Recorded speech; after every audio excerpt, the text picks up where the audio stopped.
ओम नमो भगवते वासुदेवाय। नमस्कार दर्शक बंधु, मु आपण माननकु मोर यूट्यूब चैनल अष्टधर्म प्रकाश को स्वागत करुछि। आसंतु जानिबा अगस्त 2025 रे मेष राशि व्यक्ति मानकर समय किपरि रहिबो। एही मासिक राशिफल चंद्र राशि एवं लग्न राशि उपर आधारित। जदि आपणकर मेष राशि बा मेष लग्न होइथाय तेबे एही मासिक राशिफल आपणक पई उद्दिष्ट। आसंतु जानिबा अगस्त 2025 रे राशि चक्र रे मेष राशि पई ग्रह मानकर स्थिति कौन अछि। अगस्त 2025 रे राशि चक्र रे मेष राशि रो तृतीय स्थान रे बृहस्पति अवस्थान करछंती। तृतीय स्थान रे शुक्र मध्य अवस्थान करछंती, जे कि 21 अगस्त परे चतुर्थ स्थान को चलन करिवे। चतुर्थ स्थान रे बुध अवस्थान करछंती। चतुर्थ स्थान रे रवि मध्य अवस्थान करछंती। 17 अगस्त परे रवि पंचम स्थान को चलन करिवे। केतु पंचम स्थान रे अवस्थान करछंती। मंगल षष्ठ स्थान रे अवस्थान करछंती। राहु एकादश रे अछंती एवं शनि द्वादश रे अवस्थान करछंती। एहा थिला राशि चक्र रे मेष राशि पई अगस्त 2025 रे ग्रह मानकर स्थिति। जदि आपणकर किछि निर्दिष्ट समस्या थाए एवं आपण आपणकर जातकर ज्योतिष शास्त्र सम्मत एनालिसिस करिया को चाहुथांती, तेबे वीडियो रे दिया जाइथिबा नंबर रे जोगाजोग करि पारिबे। जदि वर्तमान पर्यंत मो चैनल को आपण सब्सक्राइब करिनांती, तेबे सब्सक्राइब निश्चय करंतु।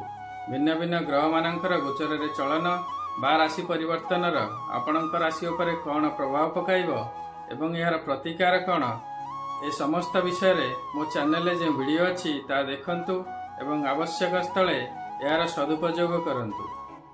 आसंतु जानिबा अगस्त 2025 रे मेष राशि व्यक्ति मानकर स्वास्थ्य किपरि रहिबो। मेष राशि अधिपति हेउछंती मंगल, जे कि कन्या राशि रे षष्ठ स्थान रे अवस्थान करुछंती। षष्ठ स्थान रोग ऋण एवं शत्रुर स्थान। मंगलंक उपरे द्वादश शनिंकर दृष्टि मध्य रहुछि, तेणु स्वास्थ्य दृष्टि समय भल रहिबो नाही। ब्लड रिलेटेड डिजीज बा स्किन रिलेटेड डिजीज होई पारे। जानवाहन चलाइला बेले सावधानता अवलंबन करिवे। एक्सीडेंट हेबार संभावना देखा देई पारे। अस्त्रोपचार हेबार मध्य संभावना रहिबो। धन प्राप्ति। द्वितीय स्थान हेउछि धन प्राप्तिर स्थान। द्वितीय स्थान अधिपति हेउछंती शुक्र। वर्तमान मिथुन राशि रे तृतीय स्थान रे अवस्थान करछंती। तृतीय स्थान पराक्रमर स्थान, भातृर स्थान। तृतीय रे बृहस्पति मध्य अवस्थान करुछंती। मेष राशि रो तृतीय स्थान अर्थात मिथुन राशि रो अधिपति ग्रह हेउछंती बुध, जे कि शुक्रंकर मित्र ग्रह अटंती एवं वाणिज्य व्यवसाय कारक ग्रह अटंती। तेणु एठारे लक्ष्मी कुबेर योग सृष्टि हेउछि। आपणकर धन प्राप्ति दृष्टि बहुत भल समय रहिबो। धन संचय मध्य करिवे। 21 अगस्त रे शुक्र मिथुन रु कर्कट को चलन करिवे एवं बुधंक सहित सीधा जोगकारक हेबे।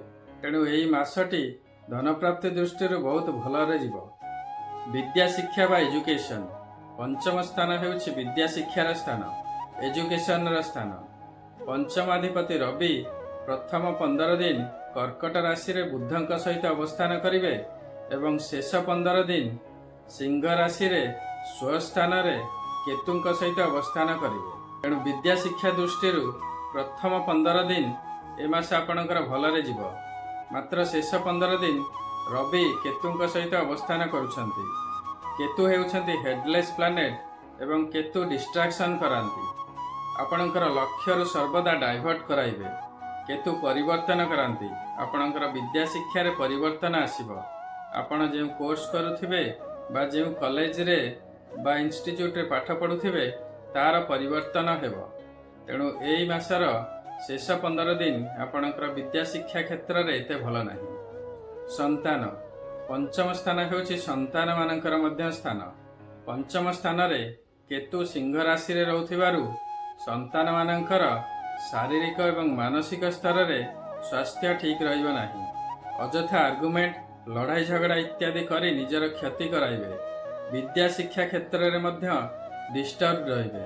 मन अस्थिर रहिबो। अगस्त 16 तारिख परे पंचम स्थान रे रवि एवं केतुंकर ग्रहण जोग हेउथिबारु समय आउरी खराब पड़िबो। लव रिलेशनशिप बा प्रेम संपर्क। पंचम स्थान रे केतु अवस्थान करुछंती, जे कि साधारणतः डिस्ट्रैक्ट करांती। ଅଗଷ୍ଟ 16 ତାରିଖ ପରେ ରବି ଏବଂ କେତୁଙ୍କର ଗ୍ରହଣ ଯୋଗ ହେଉଛି। ତେଣୁ ପ୍ରେମ ସମ୍ପର୍କ ଦୃଷ୍ଟିରୁ ସମୟ ଭଲ ନାହିଁ। ମନ ସର୍ବଦା ଅସ୍ଥିର ରହିବ। ଆପଣ ଅଯଥା ସନ୍ଦେହ କରି ବା ଖରାପ ବ୍ୟବହାର କରି ସମ୍ପର୍କ ଖରାପ କରିବେ। ତେଣୁ ନିଜ ମନ ଉପରେ କଣ୍ଟ୍ରୋଲ ରଖିବାକୁ ଚେଷ୍ଟା କରନ୍ତୁ। ବଚନରେ ମଧ୍ୟ ସଂଯମତା ଅବଲମ୍ବନ କରନ୍ତୁ, ନଚେତ୍ ଅଯଥା ସମ୍ପର୍କରେ ତିକ୍ତତା ଆସିବ। ବୈବାହିକ ଜୀବନ। ସପ୍ତମ ସ୍ଥାନ ହେଉଛି ବୈବାହିକ ଜୀବନର ସ୍ଥାନ, ଜୀବନ ସାଥୀର ସ୍ଥାନ। ସପ୍ତମାଧିପତି ଶୁକ୍ର ଅଗଷ୍ଟ 21 ତାରିଖ ପର୍ଯ୍ୟନ୍ତ ମିଥୁନ ରାଶିରେ ବୃହସ୍ପତିଙ୍କ ସହିତ ଅବସ୍ଥାନ କରୁଛନ୍ତି।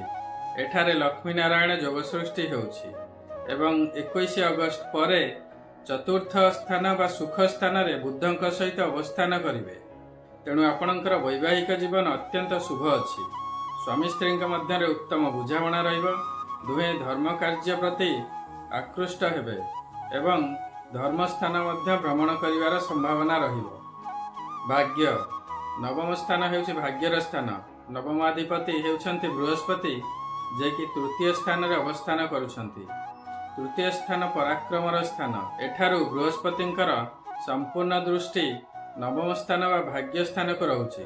ତେଣୁ ଭାଗ୍ୟ ଦୃଷ୍ଟିରୁ ଆପଣଙ୍କର ଶୁଭ ଫଳ ପ୍ରାପ୍ତି ହେବ। ଆପଣ ଯେଉଁ କାର୍ଯ୍ୟ ବି କରିବେ ସେଥିରେ ସଫଳ ହେବେ, କିନ୍ତୁ ଆପଣଙ୍କୁ ଆପଣଙ୍କର ଶକ୍ତି ବା ସାମର୍ଥ୍ୟ ଅନୁସାରେ କାର୍ଯ୍ୟ ଚୟନ କରି ନିଷ୍ଠାର ସହିତ କାର୍ଯ୍ୟ କରିବାକୁ ପଡ଼ିବ। ତେବେ ଯାଇ ଆପଣ ସଫଳ ହେବେ। କାରଣ ଆପଣଙ୍କର ଏହିଠାରେ ମନରେ ରଖିବା ଉଚିତ ଯେ ଶନି ଆପଣଙ୍କର ଦ୍ୱାଦଶରେ ଅବସ୍ଥାନ କରୁଛନ୍ତି ଏବଂ ଆପଣଙ୍କର 7.5ର ଏହା ହେଉଛି ପ୍ରଥମ ଚରଣ। ବର୍ତ୍ତମାନ ଶନି ବକ୍ରି ଚାଲୁଛନ୍ତି। ବକ୍ରି ଅବସ୍ଥାରେ ଶନିଙ୍କର ଚେଷ୍ଟା ଫଳ ଅଧିକା ରହେ ଏବଂ କର୍ମଫଳର ପ୍ରଭାବ ଅଧିକ ଥାଏ। ତେଣୁ ଆପଣଙ୍କୁ କଠିନ ପରିଶ୍ରମ କରିବାକୁ ପଡ଼ିବ। କର୍ମକ୍ଷେତ୍ର, ଚାକିରି ବା କ୍ୟାରିୟର। ଦଶମ ସ୍ଥାନ ହେଉଛି କର୍ମକ୍ଷେତ୍ରର ସ୍ଥାନ, ଚାକିରି ବା କ୍ୟାରିୟରର ସ୍ଥାନ। କର୍ମାଧିପତି ଶନି ଦ୍ୱାଦଶରେ ଅଛନ୍ତି। ଦ୍ୱାଦଶ ଶନି ଶୁଭଫଳ ପ୍ରଦାନ କରନ୍ତି ନାହିଁ। ବର୍ତ୍ତମାନ ଆପଣଙ୍କର 7.5ର ପ୍ରଥମ ଚରଣ ଆରମ୍ଭ ହୋଇଛି। ମାତ୍ର ବର୍ତ୍ତମାନ ଶନି ବକ୍ରି ଚାଲୁଥିବାରୁ ଆପଣଙ୍କର କର୍ମର ପ୍ରଭାବ ଅଧିକ ରହିବ। ନିଷ୍ଠାର ସହିତ କଠିନ ପରିଶ୍ରମ କରିବାକୁ ପଡ଼ିବ। ପ୍ରତ୍ୟେକ କ୍ଷେତ୍ରରେ ଆପଣଙ୍କୁ ଏଫର୍ଟସ୍ ବଢ଼ାଇବାକୁ ପଡ଼ିବ। କୌଣସି କାର୍ଯ୍ୟରେ ଠକିବାକୁ ଚେଷ୍ଟା କରିବେ ନାହିଁ ବା ସର୍ଟକଟ୍ ମାରିବେ ନାହିଁ। କାରଣ ବର୍ତ୍ତମାନ ଭଲ କର୍ମର ବହୁତ ଭଲ ଫଳ ମିଳିବ ଏବଂ ଖରାପ କର୍ମର ବହୁତ ଖରାପ ଫଳ ମିଳିବ। କର୍ମକ୍ଷେତ୍ରରେ କାର୍ଯ୍ୟଭାର ବଢ଼ିବ, ତେଣୁ ମାନସିକ ସ୍ତରରେ ଚାପ ରହିବ। ନିଜ କାର୍ଯ୍ୟ ଦକ୍ଷତା ଅନୁସାରେ ଆପଣ ସମସ୍ତ କାର୍ଯ୍ୟ ସମ୍ପୂର୍ଣ୍ଣ କରିବା ପାଇଁ ଚେଷ୍ଟା କରିବେ। ନିଜ ମନ, ବଚନ ଏବଂ ବ୍ୟବହାର ଉପରେ କଣ୍ଟ୍ରୋଲ ରଖିବା ପାଇଁ ଚେଷ୍ଟା କରିବେ। କର୍ମକ୍ଷେତ୍ରରେ ସହକର୍ମୀଙ୍କ ସହିତ ସମ୍ପର୍କ ଭଲ ରଖିବା ପାଇଁ ଚେଷ୍ଟା କରିବେ। ଉପର ଅଫିସରମାନଙ୍କ ସହିତ ମଧ୍ୟ ସମ୍ପର୍କ ଭଲ ରଖିବା ପାଇଁ ଚେଷ୍ଟା କରିବେ, ନଚେତ୍ ଅସୁବିଧାର ସମ୍ମୁଖୀନ ହେବେ। କ୍ୟାରିୟରରେ ମଧ୍ୟ ଏତେ ଶୁଭ ସମୟ ରହିବ ନାହିଁ। ଚେଷ୍ଟା ମୁତାବିକ ସଫଳତା ମିଳିବ ନାହିଁ। ବାଣିଜ୍ୟ ବ୍ୟବସାୟ ବା ବିଜନେସ୍। ଆପଣଙ୍କର ଏକାଦଶ ସ୍ଥାନରେ ଅର୍ଥାତ୍ କୁମ୍ଭ ରାଶିରେ ରାହୁ ଅବସ୍ଥାନ କରୁଛନ୍ତି। ଏକାଦଶ ରାହୁ ତାଙ୍କର ମୂଳ ତ୍ରିକୋଣ ସ୍ଥାନ କୁମ୍ଭ ରାଶିରେ ଅତ୍ୟନ୍ତ ଶୁଭ ଫଳ ପ୍ରଦାନ କରନ୍ତି। ବାଣିଜ୍ୟ ବ୍ୟବସାୟରେ ଉନ୍ନତି କରାନ୍ତି, ଧନଧାନ୍ୟ ପ୍ରାପ୍ତି କରାନ୍ତି। ଆପଣଙ୍କର ସପ୍ତମାଧିପତି ଶୁକ୍ର, ଯିଏକି ଆପଣଙ୍କର ଧନାଧିପତି ମଧ୍ୟ, ତୃତୀୟ ସ୍ଥାନରେ ବୃହସ୍ପତିଙ୍କ ସହିତ ଅବସ୍ଥାନ କରୁଛନ୍ତି। ତେଣୁ ବାଣିଜ୍ୟ ବ୍ୟବସାୟ ଦୃଷ୍ଟିରୁ ସମୟ ଅତ୍ୟନ୍ତ ଶୁଭ ଅଟେ। ଯଦି ପାର୍ଟନରସିପ୍ରେ ବିଜନେସ୍ କରୁଥିବେ ତେବେ ପାର୍ଟନରମାନଙ୍କ ମଧ୍ୟରେ ଅଣ୍ଡରଷ୍ଟାଣ୍ଡିଂ ଭଲ ରହିବ।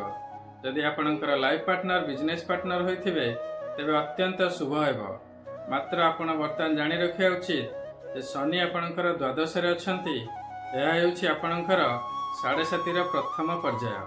ତେଣୁକରି ଧନ ପ୍ରାପ୍ତିରେ ବା ସମସ୍ତ କାର୍ଯ୍ୟରେ ବିଳମ୍ବ ହେବାର ସମ୍ଭାବନା ରହିବ। ତେଣୁ ଶନିଦେବଙ୍କର ପ୍ରତିକାର ନିଶ୍ଚୟ କରିବେ। ଏହା ଥିଲା ବିଭିନ୍ନ ଗ୍ରହମାନଙ୍କର ଗୋଚରରେ ପ୍ରାପ୍ତ ହେଉଥିବା ଶୁଭ ଏବଂ ଅଶୁଭ ଫଳ। ମାତ୍ର ଏହି ଶୁଭତ୍ୱ ବା ଅଶୁଭତ୍ୱର ମାତ୍ରା କେତେ ରହିବ ତାହା ନିର୍ଭର କରିବ ଆପଣଙ୍କର ଜାତକରେ ସେମାନଙ୍କର ସ୍ଥିତି କିପରି ଅଛି ଏବଂ ଆପଣଙ୍କର ବର୍ତ୍ତମାନ କେଉଁ ଗ୍ରହଙ୍କର ମହାଦଶା ବା ଅନ୍ତର୍ଦଶା ଚାଲିଅଛି। ଯଦି ଆପଣଙ୍କୁ ଲାଗୁଛି ଗୋଚରରେ ଗ୍ରହମାନଙ୍କର ସ୍ଥିତି ଅନୁସାରେ ଆପଣଙ୍କୁ ରେଜଲ୍ଟ ମିଳୁନାହିଁ, ତେବେ ଆପଣଙ୍କର ଜାତକର ପ୍ରପର ଆନାଲିସିସ୍ କରନ୍ତୁ ଏବଂ ଆବଶ୍ୟକ ସ୍ଥଳେ ପ୍ରତିକାର ମଧ୍ୟ କରାନ୍ତୁ। ଆପଣଙ୍କ ଜାତକର ଆନାଲିସିସ୍ କରିବା ପାଇଁ ଭିଡ଼ିଓରେ ଦିଆଯାଇଥିବା ନମ୍ବରରେ ମଧ୍ୟ ଯୋଗାଯୋଗ କରିପାରିବେ। मेष राशि घात बार हेउछि रविवार, घात चंद्र हेउछि मेष चंद्र, घात तिथि हेउछि षष्ठी तिथि, घात नक्षत्र हेउछि मघा नक्षत्र। एही दिन मानकरे अघटन बा दुर्घटना हेबार संभावना थाए, सावधानता अवलंबन करिवे। मेष राशि शुभ बार हेउछि मंगलवार, शुभ रंग हेउछि लाल रंग, शुभ रत्न हेउछि प्रबाल रत्न, शुभ धातु हेउछि तंबा, शुभ अंक हेउछि 9 बा 9 श्रृंखला यथा 18, 27, 36, 45 इत्यादि। यार उपयोग आपणकर दैनंदिन जीवन में करंतु एवं शुभफल प्राप्ति हुअन्तु। मेष राशि वर्तमान तृतीय बृहस्पति अवस्थान करुछन्ति एवं द्वादश शनिदेव अवस्थान करुछन्ति। तेणु आपण देवगुरु बृहस्पतिंकर एवं शनिदेवंकर प्रतिकार करंतु। शनिदेवंकर कृपा प्राप्ति पई आपण प्रत्येक दिन शनिंकर बीज मंत्र ओम शम शनिश्चराय नमः जप करंतु। प्रत्येक शनिवार शनि मंदिर जातु एवं शनिदेवकर पूजा अर्चना करंतु।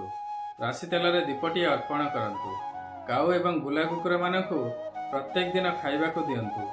दरिद्र श्रमजीवी एवं सफाई कर्मचारी मानकु कला वस्त्र, कंबल, छता इत्यादि दान करंतु। प्रत्येक दिन हनुमान चालीसा पाठ करंतु। शनिदेवंकर कृपा प्राप्ति निश्चय हेबो। देवगुरु बृहस्पतिंकर कृपा प्राप्ति पई आपण प्रत्येक दिन बृहस्पतिंकर बीज मंत्र ओम ग्रां ग्रीं ग्रोम सह गुरवे नमः जप करंतु। यदि आपण गुरु दीक्षा नहीं थिबे तेबे गुरु मंत्र जप करंतु। आपणकर इष्ट देवता बा इष्ट देवींकर श्रद्धा पूर्वक प्रत्येक दिन पूजा करंतु। प्रत्येक दिन ओम नमः शिवाय जप करंतु एवं प्रत्येक सोमवार शिव मंदिर जातु, शिवंकर पूजा अर्चना करंतु।